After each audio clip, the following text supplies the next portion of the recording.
오늘 하나님께서 우리에게 주신 말씀은 열왕기하 21장 1절부터 9절까지의 말씀입니다. 여러분 각자 계신 곳에서 하나의 말씀 합독하여 읽도록 하겠습니다.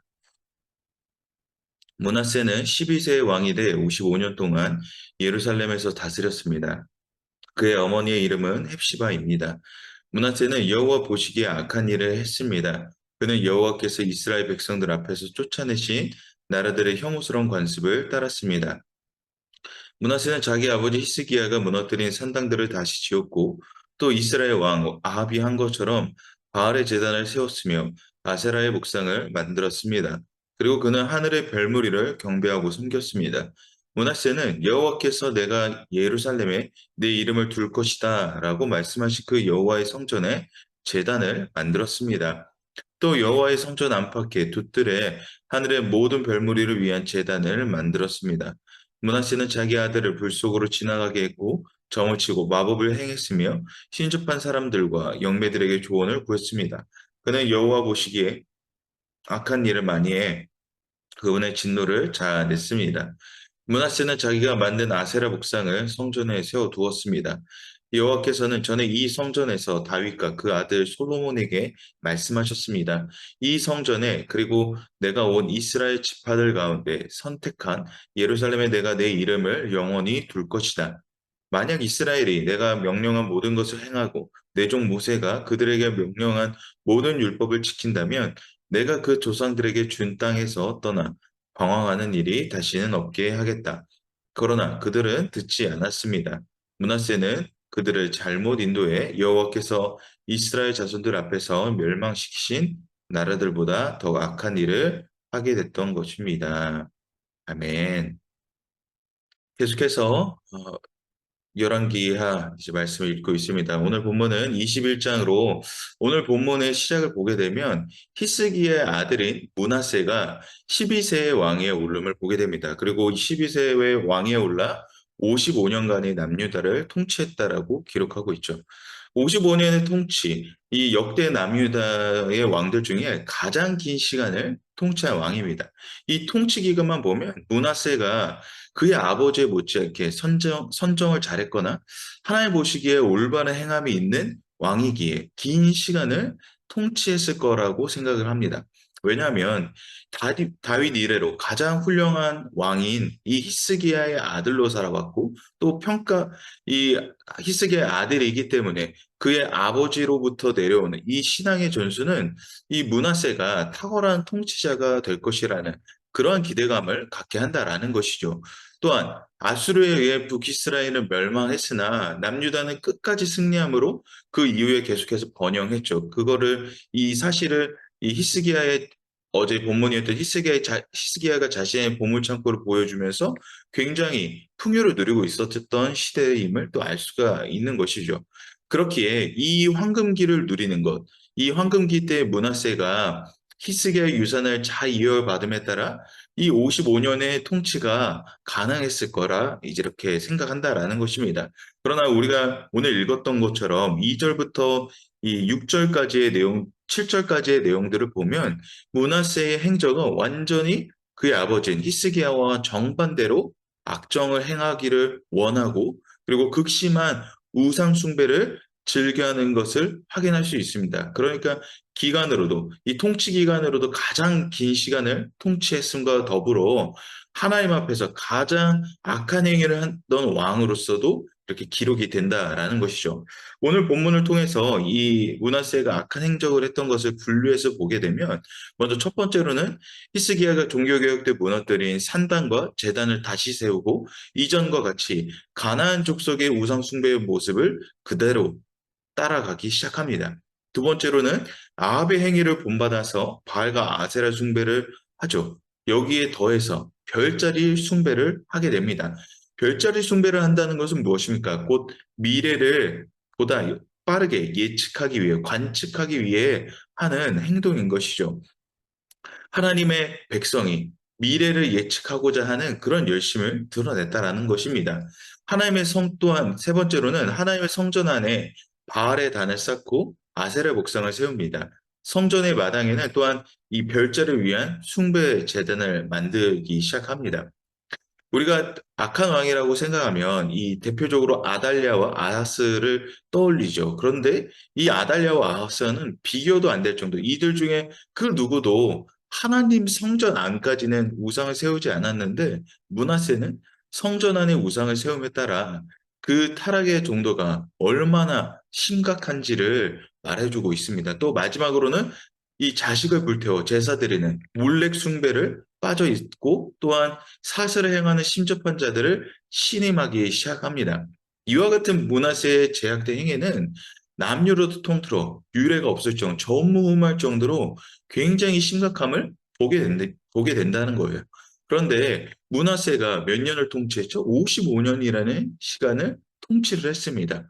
북이스라엘은 우상 숭배로 인하여 하나님의 진노를 맞이하여 멸망하게 되었는데 남유다 또한 수차례 하나님 앞에 악행을 행하는 왕들로 인하여 계속되는 위기를 맞이했는데 그럼에도 이 므낫세는 55년의 통치가 가능했던 것이 무엇일까요?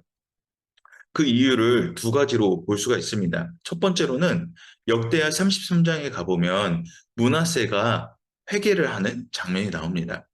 하나님 앞에 진실된 마음으로 자신의 죄를 고백하고 하나님께 용서를 구한 므낫세는 하나님께 용서를 받고 그리고 회개함으로 하나님께서 진노를 늦추시는 것을 보게 됩니다. 두 번째는 무엇입니까?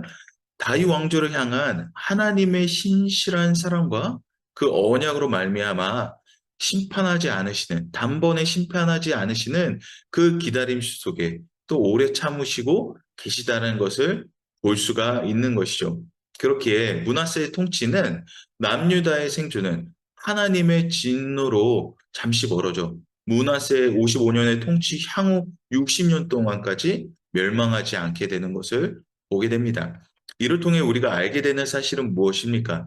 회개는 하나님의 진노가 기다리심으로 변한다라는 거예요. 다시 말해, 회개는 하나님의 진노로부터 벗어나게 된다라는 것이죠. 그가 아무리 악함을 저질렀으라도 하나님께 진심으로 다해, 진정으로 그 마음을 다해 회개하는 자는 하나님의 진노로부터 하나님께서 용서해 주신다라는 것입니다. 여러분, 회개는 무엇입니까? 바로 하나님이 주인 되심을 인정하는 거예요. 하나님이 내 삶 가운데에 진정한 주인이십니다라는 것을 말하는 것. 이것이 바로 회개입니다.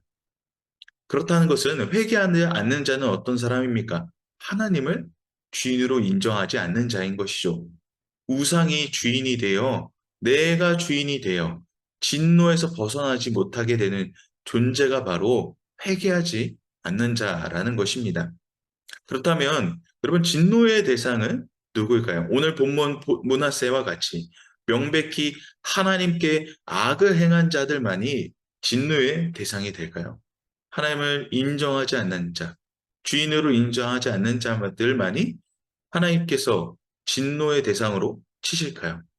하나님은 그 진노의 대상 오늘 본문 7절부터 9절까지를 기록하고 있습니다. 7절에 말하는 것은 선택한 예루살렘에게 내가 내 이름을 영원히 둘 것이다 라고 이렇게 이야기하고 있어요. 이는 하나님의 신실하신 약속이 다윗의 왕조로부터 지금까지 계속해서 이어져 오고 있다라는 것이죠. 그리고 8절에 만약 이스라엘이라는 말을 쓰고 있는데 만약 이스라엘은 것은 무엇입니까? 이스라엘은 하나님의 나라에 사는 이 백성을 말하고 있는 것이죠. 즉, 하나님의 나라, 백성에게 주신 그 영원한 약속 가운데에 머물고자 한다면 명령한 모든 것을 행하고 명령한 모든 율법을 지켜야 한다라고 말씀하신다는 것이죠. 하나님 나라의 백성으로서 살려면 너희는 내가 말한 법을 지키고 행해야 돼라고 말씀하고 계시는 것입니다. 즉 무슨 말입니까? 너희가 내가 명령한 대로 행한다면 영원한 하나님 나라의 백성으로서 자유함을 누리게 될 거야. 예전에 너희 조상들에게 내가 인도했던 것처럼 너희와 함께 했다라는 그 구름 기둥과 불 기둥처럼 너희와 함께 한다라는 것을 명확하게 너희가 알게 될 거야. 바로 지켜 행한다면 말입니다. 다시는 방황하지 않는 나그네와 같은 인생이 아니라 혼돈 속에서 흔들리지 않는 백성으로 영원히 저물지 않는 백성으로서의 삶으로 인도할 거야 라는 그 약속이 말씀을 지켜 행하는 것에 대한 내용이라는 것이죠. 결국 오늘 말씀을 통해서 우리는 무엇을 보게 되는 것입니까? 지켜 행하라는 것이죠. 무엇을? 말씀을. 말씀을 지켜 행한다는 것은 무엇입니까? 마음에 간직하라는 것이 아니라 말씀을 입 밖으로 소리 내어야 된다라는 것입니다. 앞서 회개는 무엇이라고 했습니까? 하나님이 주인 되심을 인정하는 것.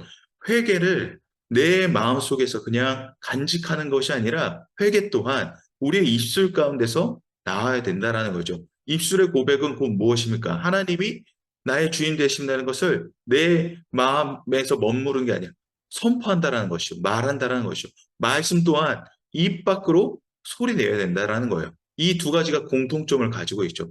회개함으로 하나님이 나의 주신 되심을 인정하는 것. 그리고 말씀은 곧 무엇을 이야기합니까? 하나님이 우리를 사랑하시는 그 은혜 가운데 하나님이 창조주 되시며 하나님이 나의 구원자 되심을 말하는 것이 바로 말씀이시죠. 이 말씀을 같이 이야기를 하는 것. 결국 우리 가운데에 말씀이 우리의 입 밖으로 선포된다라는 것은 회개가 동시에 일어난다라는 거예요. 주기도문을 보면 하나님 향한 찬양, 그리고 회개, 그리고 감사가 이루어져 있죠. 하나님을 찬양하는 것. 우리의 입술 속에서 하나님을 찬양함으로 하나님을 찬양 가운데에 우리 가운데 하나님의 놀라우신 사랑과 은혜와 사랑을 하나님 내가 찬양합니다. 라고 말하는 것.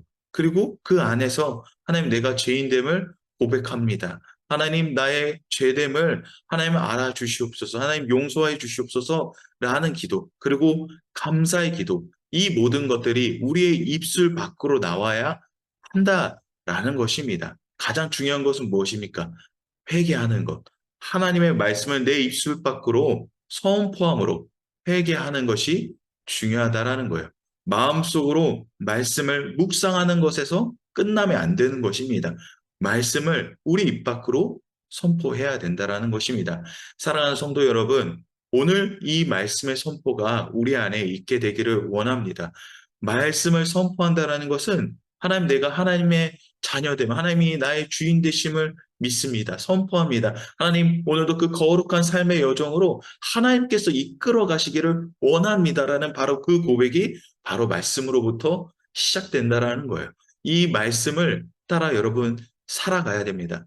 말씀을 따라 지켜 행한다라는 것은 그냥 지켜 행하는 게 아니라 내가 그냥 지키고자 노력하는 것으로 시작하는 게 아니라 말씀을 선포하는 것에서부터 지키고 행하는 것이 시작된다라는 거예요. 오늘 그 놀라우신 하나님의 말씀을 여러분 행하시는 은혜가 있게 되기를 소망합니다. 말씀을 입 밖으로 말함으로 통하여 하나님의 놀라우신 은혜와 사랑이 우리의 입 밖으로 선포되어질 때 그 선포가 되어지는 자리마다 하나님의 놀라우신 은혜가 풍성하게 임한다라는 거예요.